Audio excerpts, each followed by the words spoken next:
experience every moment through our voice.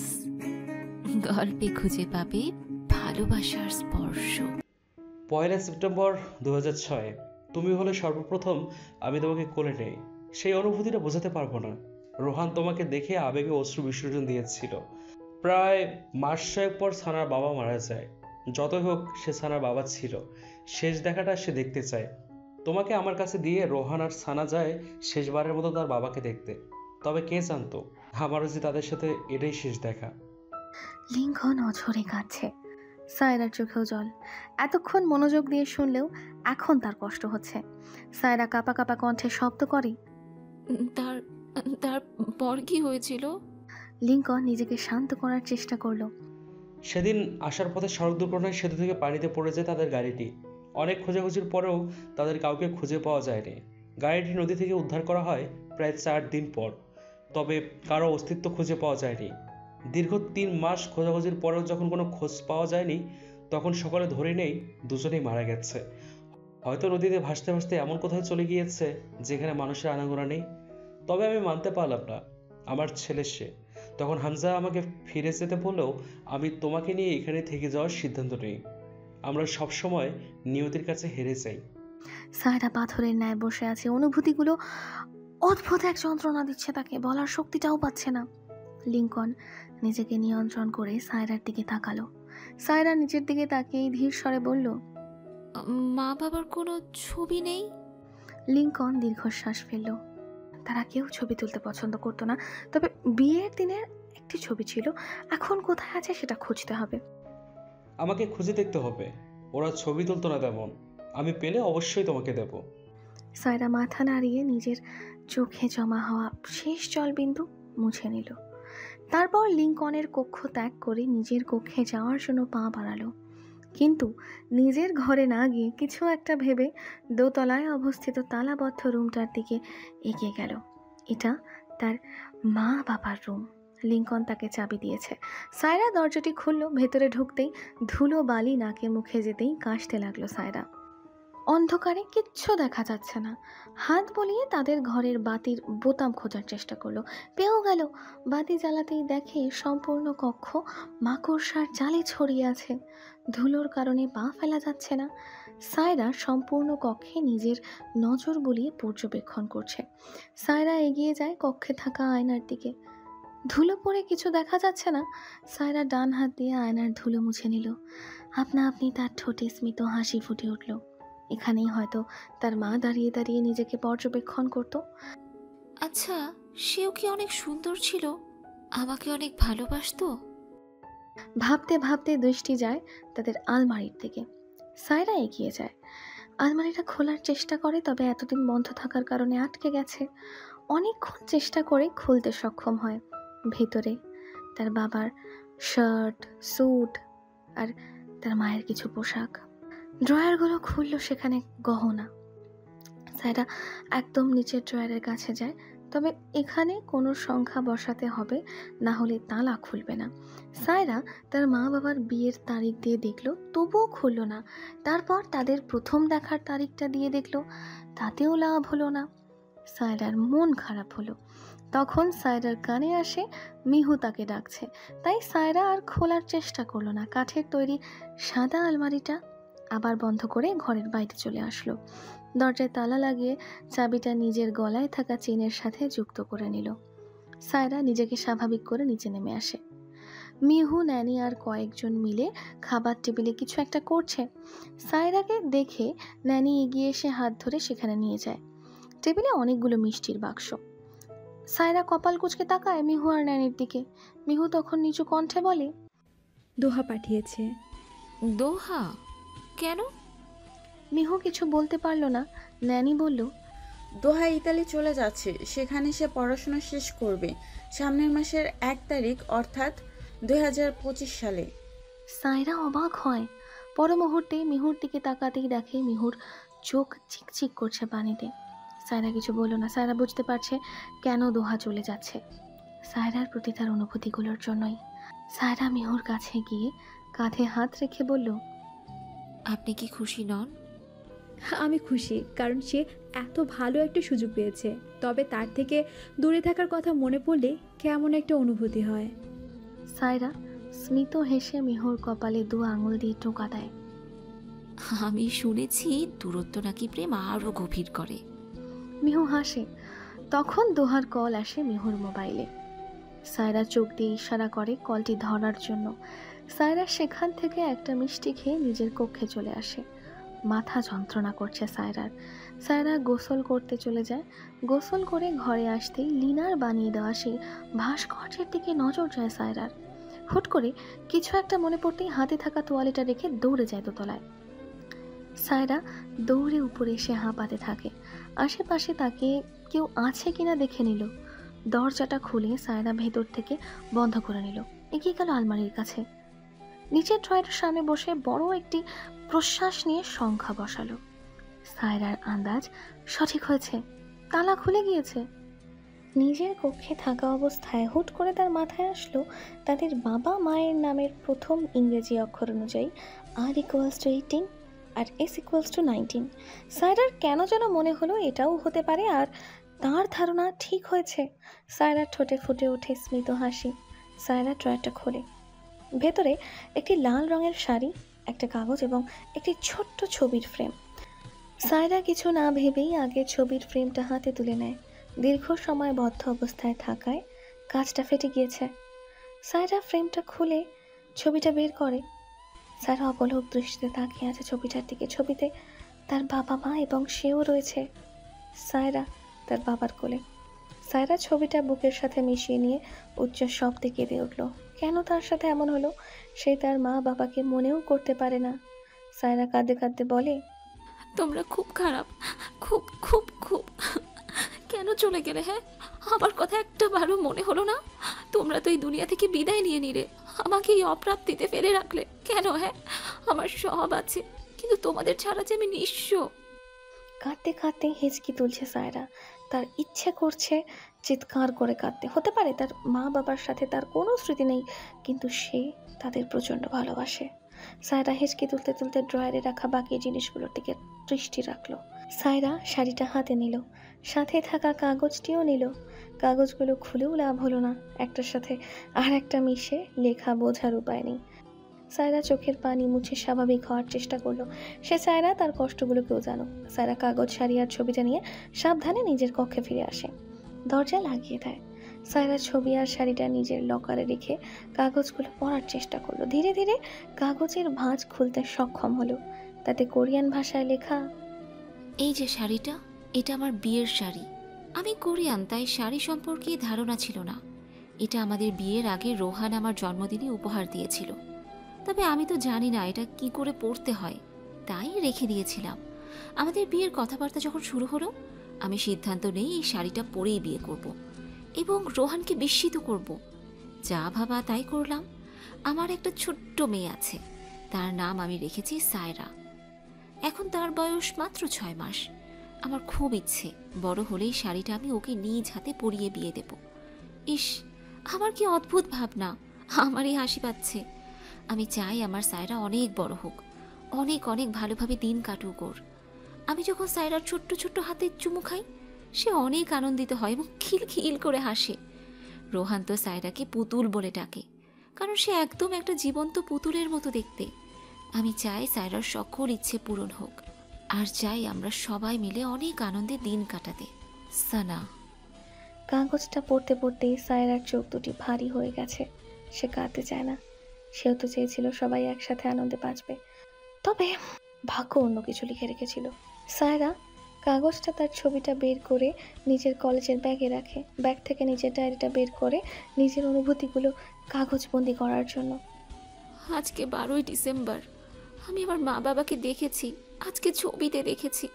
তারা আমাকে অনেক ভালোবাসতো, তবে আল্লাহ আমার ভাগ্যে এই ভালোবাসাকে অনুভব করার সুযোগ দেয়নি। আমার মা কিমসানা, সে সত্যিই অনেক সুন্দর। আমার মা সত্যিই সুন্দর।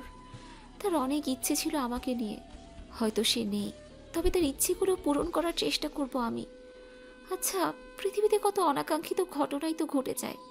এমন কি হতে পারে না যে আমি আমার মা বাবাকে ফিরে পেতাম? আমি একটা বার শুধু শুধু একটা বার তাদের দেখতে চাই। আমি তাদের কোলে মাথা রেখে ঘুমোতে চাই। আমাকে কি সে সুযোগ দেওয়া যায় না? আমি তোমাদের অসম্ভব রকমের ভালোবাসি মা বাবা। আমি তোমাদের কাছে যেতে চাই। আচ্ছা, আমি মারা গেলে কি তোমাদের সাথে সাক্ষাৎ করতে পারবো? আমি পারছি না মা বাবা। আপনার ছোট্ট পুতুল আপনাদেরকে অনেক ভালোবাসে। আপনাদের একটিবার দেখার জন্য সে কষ্ট পাচ্ছে। আমি যেতে চাই আপনাদের কাছে। লেখা শেষ হতেই আবার শব্দ করে কেঁদে ওঠে সায়রা। আসলে যার মা বাবা নেই সেই জানে তার বাবা মার অভাব। সায়রার হৃদয় চূর্ণ বিচূর্ণ হয়ে যাচ্ছে। তুমি বুঝি সায়রা? আহ, তোমাকে আমি ফুল বলে ডাকবো। হেই, আর কত ঘুমাবে? তাকাও এবার।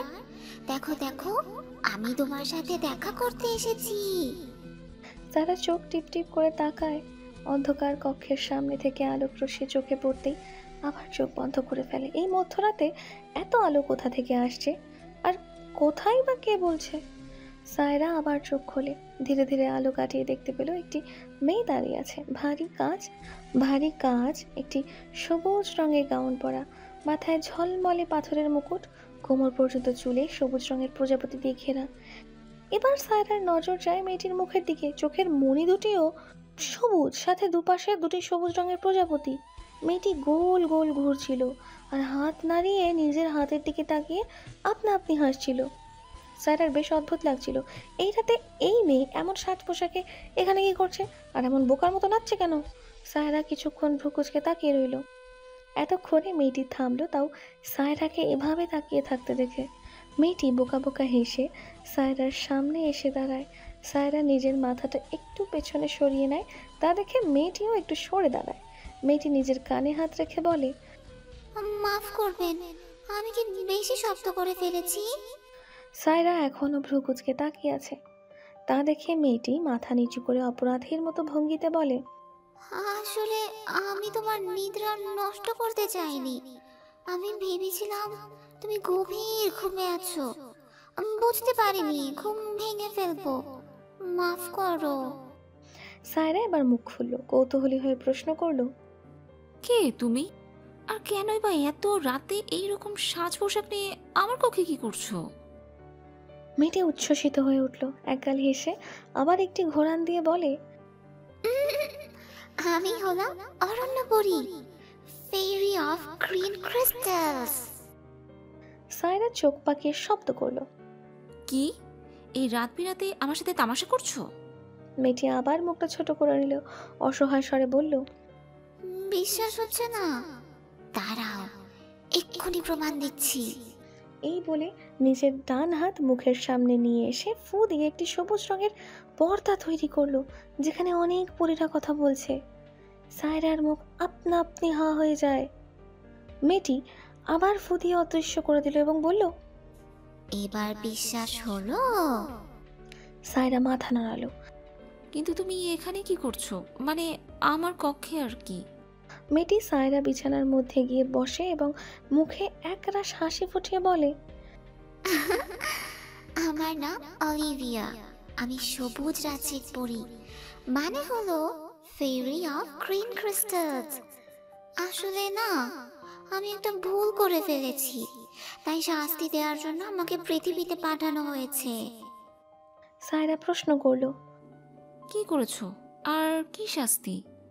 অলিভিয়া গাল ফুলিয়ে বলে, আসলে আমাকে সবাই বোকা পরী বলে, তাই আমি রেগে গিয়ে একটা পরীকে সবুজ প্রজাপতি বানিয়ে দিয়েছিলাম, তাও আবার একদিনের জন্য। সেই দুষ্ট পরীটা আমার মা অর্থাৎ পরীদের রানীকে বলে দিয়েছে, তাই মা আমাকে শাস্তি স্বরূপ একজনের 3টে ইচ্ছে পূরণ করতে বলেছে, এবং সঠিকভাবে যদি করতে না পারি তাহলে আমাকে অরণ্যপরীর পদ থেকে বহিষ্কার করা হবে আর বোকাপরী নামে পরিচিত করাবে, যা আমি চাই না। আমি এদিক দিয়ে যাচ্ছিলাম, হঠাৎ তোমাকে নজরে পড়লো, তাই আসলাম। বলো বলো, তোমার 3টে ইচ্ছে বলো। সায়রা নিজের হাসিটা চেপে রেখেছে। আসলেই এই মেয়ে বোকা, নাহলে এভাবে তার ইচ্ছে পূরণ করতে আসে? সায়রা মুচকি হেসে বলে, আমি আমি যদি তোমার কাছে অন্যায় আবদার করি তাহলে? অলিভিয়া চোখ টিপ টিপ করে কিছু একটা ভাবতে লাগলো, তারপর ঠোঁট উল্টিয়ে বলল, এটা তো ভেবে দেখিনি। সায়রা আর নিজেকে নিয়ন্ত্রণ করতে পারল না, শব্দ করে হেসে উঠল। অলিভিয়া রাগ করে তাকায় সায়রার দিকে, তা দেখে সায়রা থেমে যায়। হুম, আমি যা চাই তা তুমি কখনোই পূরণ করতে পারবে না, তাই তুমি অন্য কারো ইচ্ছে পূরণ করো। অলিভিয়া মুখ ভেঙিয়ে বলে, তুমি আমার শক্তি আর মায়াজাল সম্পর্কে কিছুই জানো না। মানুষকে জীবন্ত করা ব্যতীত সব করতে পারবো আমি। সায়রা স্মিত হেসে বলে, আমার মৃত মা বাবার সাথে দেখা করাতে পারবে? অলিভিয়া বিছানা থেকে নেমে টেবিলে রাখা একটি অ্যাপল মুখে দিয়ে বলে, এটা কোনো বিষয় হলো? এবার দ্বিতীয় ইচ্ছেটা বলো বলো, আর তারপর তৃতীয়। সায়রা অন্যদিকে ফিরে তাকিয়ে বলে, আগে প্রথমটা পূরণ হোক, তারপর দ্বিতীয় আর তৃতীয়। অলিভিয়া সায়রার সামনে এসে দাঁড়িয়ে বলে, এখন আসছি, আমি তোমার ইচ্ছে পূরণের ব্যবস্থা করছি। সায়রা অবাক হয়, এটাও কি সম্ভব? অলিভিয়া এতটা সহজভাবে কেন নিচ্ছে? এই যে ফুল মানে সায়রা, আমি এখন আসছি, সব ব্যবস্থা করে খুব তাড়াতাড়ি ফিরবো। বলেই অলিভিয়া ব্যালকনিতে গিয়ে হাতের সাহায্যে সবুজ রঙের ধোঁয়া সৃষ্টি করে অদৃশ্য হয়ে যায়। সায়রা পেছন থেকে ডাকতে যাবে, তার আগেই তার ঘুম ভেঙে যায়। আশেপাশে তাকিয়ে চোখ বন্ধ করে নেয়, সে এতক্ষণ স্বপ্ন দেখছিল। সায়রা নিজে নিজেই হাসে, তার নিজের বাবা মাকে দেখার জন্য এতটাই ভাবনায় হারিয়ে গিয়েছে যে এখন স্বপ্নেও অদ্ভুত দৃশ্য দেখে। একটু পর আজান দেবে। সায়রা ডায়েরিটা ব্যাগে রেখে স্নান কক্ষে চলে গেল। রাতে কাঁদতে কাঁদতে কখন ঘুমিয়ে গিয়েছে। তার বিশ্ববিদ্যালয়ে ভালোই দিন কাটছে সায়রা। নতুন বছরের শুরু হবে, তাই বিশ্ববিদ্যালয়ে অনেক বড় করে অনুষ্ঠানের আয়োজন করা হয়েছে। সবাই অংশগ্রহণ করেছে কোনো না কোনো বিষয়ে। মিহু আর ন্যানির জোড়াজুড়িতে সায়রাকেও অংশগ্রহণ করতে হয়েছে। সায়রা যেমন খুশি তেমন সাজো এবং গানের জন্য নাম লিখিয়েছে। আজকে বিশ্ববিদ্যালয় ছুটির পর বাড়িতে এসে ভাবছে কী সাজবে সে। হুট করে মনে পড়ল লিনার কথা।